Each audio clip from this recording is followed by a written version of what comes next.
Hey guys, and welcome back to another episode of the Renaissance Room podcast. And in today's episode, I first want to start by saying I'm coming on after listening to this Spotify shuffle. And I'm all for new music. For me, I love I love a ALT vibe. I love something very chill, but I hate a bad song. I hate a flat melody. I really hate people who just make music because they can, and it's this is really bad. I know it's supposed to be wavy, but this song is just really bad. And so I just wanted to say that because people be doing that. Just because it's indie doesn't mean it's good though. Just because it's acoustic doesn't mean you need to be out here without you might need a little bass. Just a little auto tune. We might need to kind of, yeah. So anyway, I hope you guys are doing great. I am coming on today. I was going to post this podcast episode where I was talking about the lost art of getting to know someone, but I kind of just want to touch base. And I just kind of want to talk about some of the things that I've been thinking about recently, and some of the things that have crossed my mind that I haven't actually put pen to pad, and it's been in my mind. I've been meditating on the ideas, meaning that it's come back around. So I'm let's just go ahead and put it out there and share it with other people. So the first thing is something I've been thinking heavily about. I know you're going to be like, Jalen, we're not doing this, but we are doing this. And I've been thinking about relational dynamics. I know, tomato, but I'm just being real, and not from this obsessive point of view, but just more so from a grounded, realistic point of view. And I was listening to this podcast with this podcaster who's been podcasting for a long time. She makes a lot of content for Black women in healing and et cetera, and et cetera. And one, I want to start off by saying, I think that's probably one of the things about branding as one specific thing. Everyone's niche. You can absolutely find an audience, but after a while I think you can grow just very complacent in creating for that audience. Because when you think about healing, I know people are healing is lifelong. No, it's not. There actually gets to a point where you actually start living differently. There actually gets to a point in healing where I feel your life starts to look different and you start to kind of implement certain things. And I think you reach the other side of healing where you become something different, right? And so you're no longer having the conversations about the childhood trauma. You're no longer feeling insecure and low in your self-worth. You know what I mean? It gets to a point. It just gets to a point, and because it gets to a point, I just don't think we talk about that enough. I just think that, for content creators who do that healing type of, it just gets to a point. It gets to a point when you stop healing and start living. And you're you know what, this happened to me, but it happened. It's done and over with. I'm on the other side. I think people who kind of stay stuck in this state of processing, I don't know. I think it could be some type of anxiety. I think it could be some type of some type of misdiagnosis or something that's underneath the surface. Because I just think there's really something in just over processing and really holding on to trauma and things like that. I can honestly say too, I think one of the biggest downsides when you start talking about a lot of the relationship content and just where people are today relationally, from family dynamics to relational dynamics, a lot of people are stuck. A lot of people are stuck. And I think that's why for so many people, it's hard for people to move on. For me, for example, because I've done the healing, I've let it go. I've started to kind of just engage with life. Right. And I tell people this all the time, you got to be active in life, and that's not just having your routine with your eggs and your protein shakes. I mean, really being somebody who's out in the world, who is doing things, and I can honestly say, I think something that I noticed with a lot of millennials is they don't really have a lot of hobbies, outside of just work and just the taking care of the family and just and it's nothing wrong with stability. We're going to talk about that too. But I just think there's really something in maybe some of the fear. I'm not really sure what it is with a lot of millennials. I would say fear in the sense of they grew up definitely in a time where America was not as, at least seemingly, progressive, right? Today, you see a lot of the Black and the white kids hanging out together, where previously we had a book about why are all the white kids and the Black kids at a separate cafeteria table, So I do think that a lot of millennials definitely grew up in a time where things were just a little different. And I think for people, obviously of different generations, it can be kind of hard to kind of shift with the times and be a little bit more, sturdy in your values, but relevant for the times today, right? And I think that's something that I noticed. And it's not just, because we could see this obviously with the elder generations, right? they don't know how to go online and like do certain things, right? They haven't really adapted to the times, right?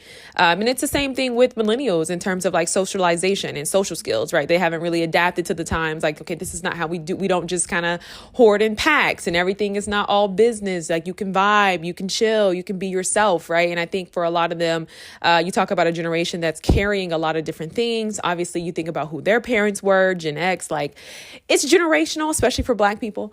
So no shade to the millennials, but I do think there is something that I noticed to be a common thread with millennials is that they are very much like routine, very much to themselves, very much not living. And I think if you are someone who is not actively engaging in your life, whether that's going to school, whatever it is, right? Like, because something I want to say too, I know a lot of people poo-poo on degrees and they poo-poo on education, and they poo-poo on like learning and all of the things. I don't think it's so much about the attainment of a degree as much as I think it's about just doing something in your life and getting good at it, right? I think that there is a lost art in being somebody who is in the space of self-development, you know? Like, I know we talk about it and it's like personal growth, but again, a lot of that really centers on like trauma and like, you know, therapeutic theories and things like, and none of it does not really center on actually doing and being in your life, you know? And, so what I was saying was that I notice a lot of people are really stuck, you know, and that's the thing, like, until you start living, like really going out there, doing things in life, I think you'll always really be stuck in an emotional state that inhibits you from developing healthy relationships with other people, whether that's friendships, whether that's romantic relationships, which I think personally is a big one. One of the things that I found with a lot of people who have such negative dispositions around, relationships with the opposite sex, a lot of people just are stuck and stunted. You know, and that's just the truth. You know, I think to be fly as a feather, free as a bird, I think you have to be somebody who moves forward with your life. And I think the only way to do that is to be somebody who's actively doing. I'm at a point in my life now where I'm building such a life for myself and my foundation and things like that, that the childhood trauma, like that stuff is no longer on repeat in my mind. You know what I mean? Like when I was 23, it was there every day. You know, it was a constant battle. It was the constant anxiety. Like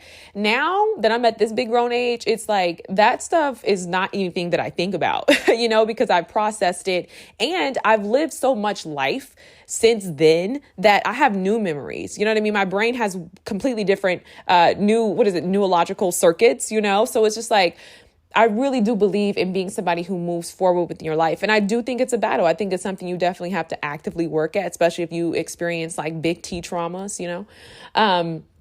But when I think about like this content creator who does the podcast for healing for Black women or whatever, and she just was talking about like green flags to look for and all these different things. And it makes me realize that why so many people aren't living and aren't having the type of relationships that they want to have or whatever the case may be.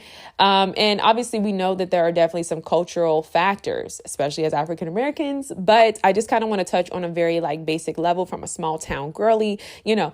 I realized that so much of it really just comes from the too much of the textbook knowledge. You know, I don't think that anybody can be classified and studied within a textbook, right? Like humans are incredibly complex.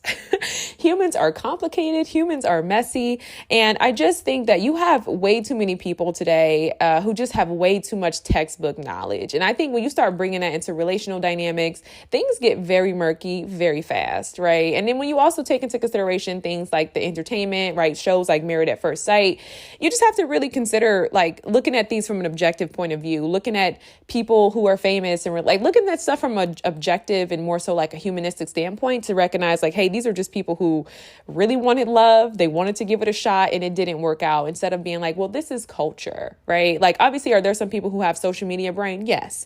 And that's most people, right? You are going to have a social media brain if that's where you are fed the most, you know, in order to be somebody who's considered a lifelong learner or to be somebody who's considered intelligent, you do actually have to put in the work to, you know, renew your mind, and you have to fill it with certain things. And for a lot of people that varies, you know, some people are reading books on fiction. Some people are reading nonfiction. Some people are really knee deep in Pan-Africanism. Some people are kind of on the high top with civil rights and African, like, you know what I mean? Like today, especially with the information being so readily available and there being so many different online communities, we are all in different spaces intellectually. So I do think that kind of is why a lot of people kind of fall on aesthetics in terms of mating. And I think that's why you have so much insecurity, and a lot of people are like really focused on the aesthetics of things, because I just think intellectually we're just not on the same page. We're not on the same page. You have some people who, like I said, who are just knee deep in certain communities, and vice versa. So there's that. But yeah, I just wanted to just come on and say, I just think that a lot of people are emotionally stunted. And I think you can be that if you're constantly in that space. A lot of people have, again, I'm just being honest, therapists, okay, healers, et cetera, a lot of textbook knowledge, but no real experience in dating, in relationships, or anything like that, and it's just a lot more complicated than we like to make it seem. The other thing I kind of wanted to touch on is stability. I know for me, I think I talked about this maybe in the previous episode, and I don't think I uploaded it yet, but I do think as I get older, as I age, stability is so important to me. I think stability is so important. I think for me, stability really does look like something that is slow and steady. And I think it's something that is progressive, but it's like building blocks. It's not like a fast track car, like it's not a Tessie, And I think one of the things that I noticed with a lot of people today is people think that they're going to get to the stability or get to the thing by fast tracking it. And I just don't think that it works that way, and I can honestly say, I think it's rare to meet people who know how to plan and who know how to build something and who can say, hey, this is where I want to go within the next 3 to 5 years. And they know the steps that they need to take to get there, right? The small incremental steps to get there to achieve a goal. I think that's, goal setting is definitely a lost art. I think today it's definitely more like, well, this is, you know what I mean? It's like you meet the people who are like, let it flow, let it go. And then you meet the talkers, the people who are like, I really want to do this thing. And they've been saying that they want to do it for the past 10 years and they've never done it. And then you meet the people who are like just constantly moving, and you think that it's like, yeah, this is it. But it's like, no. So I think goal setting, I know that was a little off base, but I just wanted to come on and say that I just think that we just don't know how to adult, and I'm not saying I have all the answers, right? I'm not saying I have all the answers, but I do think there are some things that have worked for me.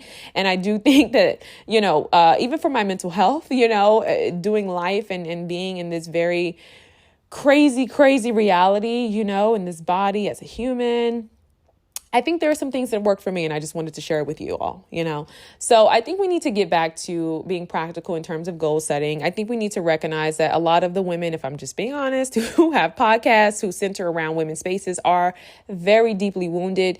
If it's not just relational hurt, sometimes it's just like psychological hurt. There's been a lot of conversation around like pretty privilege. And if you built your entire platform and identity off of being a woman who was not chosen, right, and you're constantly speaking to women, when you find yourself partnered and maybe those values start to shift and you start to be a little bit more realistic and practical and whole in your life, and you realize you do want partnership and things like that, it's kind of hard to kind of alter and backpedal on that when you're partnered and you've built an entire community for women and it's connecting with other women who may not have felt chosen. That's one of the things about narratives, right? Narratives sometimes can keep us safe. And we can build audiences, right? This is why I've always kind of been like, I don't know about a personal brand. I've never been quick to brand myself as any one particular thing, just because I felt like I knew that I was always changing. There were times where I was like, I'm going to brand myself as the person who can teach people how to start a blog, and then it's like, well, I don't know if we're going to, you know what I mean? Now the blog is going to translate into something, and for some people they can ride that wave, but I just think that the reality is that we grow, right? And that's the thing about, just being online and trying to do jobs like PR, as just average everyday folk. This is why I do believe that people who have professions and I still respect the people who've done the work. I know we got a lot of self-proclaimed persons today, but I just think there's really something, there's really something about people who've really done the work, because we're constantly changing and we're constantly shifting. And so it's the same thing with women who create, platforms of healing. When you stay stuck in that space, what happens when you do heal? What happens when you do get to the other side of this? Now you have to keep, tending to this audience that you've kind of created and you drew in from a broken space, and I think it does a lot of people a disservice, So I don't know. I know that was just kind of like a little bit all over the place. I hope you guys are picking up what I'm putting down, but I guess I'm more so just coming on today to essentially document what is kind of taking spaces with some of these online communities that should center on growth, but a lot of times keeps a lot of people stuck. Again, in order to really heal from traumas and heal from disappointment in life, like you have to press forward, and I tell people this all the time. Your goals ain't going to be my goals. You may not want to do what I want to do. You may not want to go to school. I don't, whatever, but you need to be active in your life. You need to be doing things, and I think another thing that I noticed with the younger generations too, it's like what keeps people stuck from doing things is people don't want to be messy. People don't want to make mistakes. People don't want to look foolish, and people are too afraid of being imperfect, right? Like if you won't give yourself the permission to live, then you will always stay stuck in the past, and you will always be tripped up on the three guys that you dated who were jerks, versus like really looking at the grand scheme of things. Like, wow, you've only had 3 partners. You know what I mean? Like you've only ever dated like 3 guys, and those like, wow, when was this? And you won't recognize it. And I'm not like, hold on, wait a minute, just relax. I am not here to weaponize anybody's pain. I'm more so saying this in a very lighthearted manner because I've been through, certain things that I've overcame certain things. So I'm kind of coming in as like a motivational, not necessarily motivational, but I'm just sharing, again, what worked for me that I think can help you as I'm documenting culture on this podcast. And I'm just noticing there's a lot of communities with a lot of women, and obviously I'm speaking to women because I don't venture on the men's side of the internet. That's just not, I just don't know anything about it. So like, I don't know. But yeah, I just, I'm not here to say Black women need to just heal and get over it. Like, that's not at all what I'm saying. I think I'm just more so saying, like, I just notice a lot of people are stuck in life, and I just think that life is to be lived. It's not to be studied, not like ongoingly studied. Like, it's okay to have your online communities. It's okay to build things and to connect with people online. But at the end of the day, like, life goes on, and like, I think what's real is always going to be what's in front of you. Like as much as I can connect with people on this podcast and I appreciate people who listen in and like support the YouTube channel, all I know is what's in front of me. The progress that I'm seeing is like what I'm putting in every day, and I just think we lose sight of that sometimes when we're so invested online. And, like I said, when you build a brand, sometimes things change and things shift and they need to shift. And we don't always address that. Sometimes we just kind of stay put because it's like, well, we built this brand and it is what it is, but I don't know. I just think that the obsession with like, here are the green flags, I don't know. I just think it's very much textbook. And I just don't think that aligns with everybody. And it's a sad thing. I think when you have a bunch of people who are constantly looking for that, I think it creates a sense of over hypervigilance. I think it disrupts authenticity. And I just think it gets people further away from the connections that they say that they want, and it's the same thing with friendships, right? Like you meet people and you're spilling all your business, like, hey, I'm gonna go ahead and release the previous episode so you guys can hear what I said about the things I've learned about the 4 levels of intimacy.